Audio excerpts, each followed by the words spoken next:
दोस्तों अस्सलाम वालेकुम, my name is Ziaur Rahman. Welcome to back on my YouTube channel.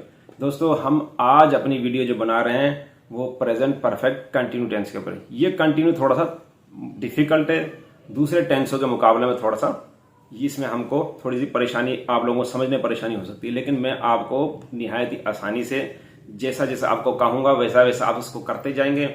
सिर्फ याद करना होता है, जहन नशी करना होता है, तो सब काम आसानी से हो जाते हैं। इसमें हेल्पिंग वर्ब थोड़ी सी डिफिकल्ट है और इसमें हम सिंस और फार का इस्तेमाल करने वाले हैं। तो ये सिंस फार क्या है, इसके माने सेक हैं, जो हमें वक्त का तयन के बारे में बताता है। जिसमें जिसके काम का अगर वक्त हमें पता लग गया तो उसमें सिंस इस्तेमाल होगा या फार इस्तेमाल होगा, तो उसके बारे में हम आपको बेसिकली हम उसको इसके ऊपर हम काम करेंगे। और कुछ आप देख रहे हैं जो हमने पिछले जो टेंसेस में हमने हेल्पिंग वर्ब इस्तेमाल की थी, उस हेल्पिंग वर्ब की डिटेल हम जैसे दे रहे हैं, आप देख सकते हो। तो ये हेल्पिंग वर्ब है, इसको आप अच्छी तरह जहन नशी करो। ये प्रेजेंट इंडेफिनिट टेंस के और प्रेजेंट के आपको हेल्पिंग वर्ब है, जिसमें इंडेफिनिट टेंस भी आ गया, कंटिन्यू आ गया, परफेक्ट आ गया, परफेक्ट कंटिन्यू आ गया। और इसी तरह हमने जो नेगेटिव बनाया, उस नेगेटिव के साथ हमने किस तरह इस्तेमाल किया उसको भी आपने समझा दिया। ये आप देख सकते हो वीडियो के स्क्रीन के ऊपर के प्रेजेंट परफेक्ट के जो प्रेजेंट की जो हमने हेल्पिंग वर्ब के साथ नेगेटिव जो इस्तेमाल किया, नॉट का जो हमने इस्तेमाल किया, उसको भी आप समझ दो। और कुछ वोकेबलरी जो आप देख सकते हैं स्क्रीन के ऊपर, तो वो स्क्रीन के ऊपर जो इसमें वोकेबलरी है, अब हम आहिस्ता आहिस्ता टेंस को बढ़ाते रहेंगे। थोड़े थोड़े टेंस बड़े होते चले जाएंगे और उसमें जिन जिन चीज़ों का इस्तेमाल कुछ होता जाएगा, जैसे कि मैंने इसमें यहाँ लिख रखे हैं, तो उसके मुताबिक आपको टेंस का उसमें इस्तेमाल करना तरीका बता दूंगा। जैसे इन हो गया, ऑन हो गया, एट हो गया, इनटू हो गया, और कुछ इसके साथ और रिलेटेड जो वर्ड्स होंगे, जैसे उसके बारे में अबाउट हो गया। तो इन चीज़ों के बारे में हम आपको बताते चले जाएंगे। हो हीज, ये जो चीज़ें आती है ना, इसके बारे में हम आपको मजीद बताते रहेंगे। तो ये चलते हैं अपनी वीडियो की तरफ, अपने असल हदफ की तरफ। Present perfect continuous tense. इस टेंस को बनाने के लिए वर्ब की फोर्थ फॉर्म इस्तेमाल करते हैं और हेल्पिंग वर्ब हैव बीन और हैज़ बीन इस्तेमाल करते हैं।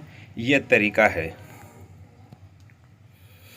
इस टेंस में सिंस का इस्तेमाल करेंगे। सिंस वहाँ इस्तेमाल होगा जहाँ वक्त का पता ना हो, और फॉर का इस्तेमाल करेंगे। फॉर वहाँ इस्तेमाल होगा जहाँ वक्त का पता हो। दोनों के मानी सेक हैं, उसका तरीका बताएंगे। We have been watching the film for 3 o'clock। इसमें 3 वक्त का पता है, तो इसलिए हमने फॉर का इस्तेमाल किया है। We have been watching the film for 3 o'clock। हम 3 बजे से फिल्म देख रहे हैं। इसमें हमने 3 का इस्तेमाल किया क्योंकि वक्त का हम पता लग गया। She has been writing since morning.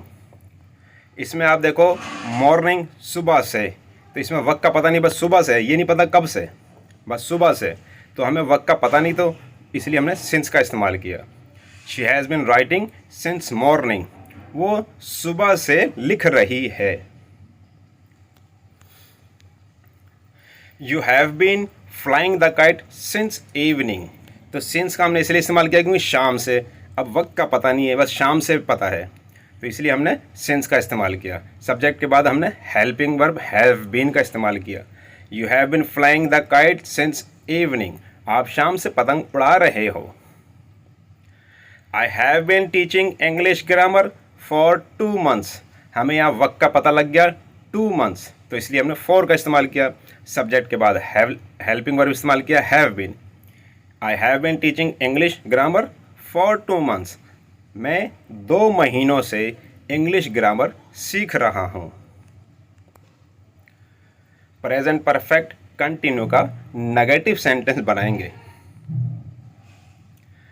इस टेंस को बनाने के लिए हेल्पिंग वर्ब की फोर्थ फॉर्म इस्तेमाल करते हैं और हेल्पिंग वर्ब के बीच में नॉट का इस्तेमाल करते हैं। You have not been going to school for 2 days। तो हमने दोनों हेल्पिंग वर्ब के दरमियान नॉट का इस्तेमाल किया। वक्त का पता है, तो हमने इसलिए फॉर का इस्तेमाल किया। You have been not been going to school for 2 days।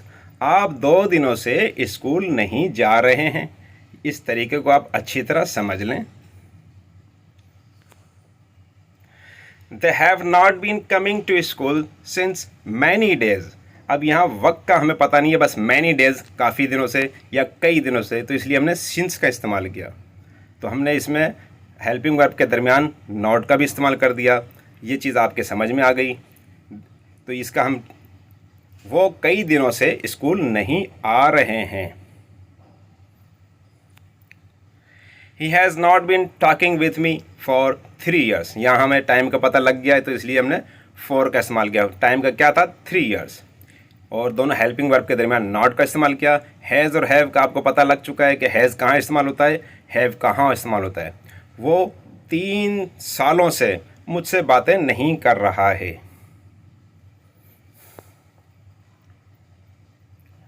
Like करें, कमेंट करें, शेयर करें और सब्सक्राइब करें।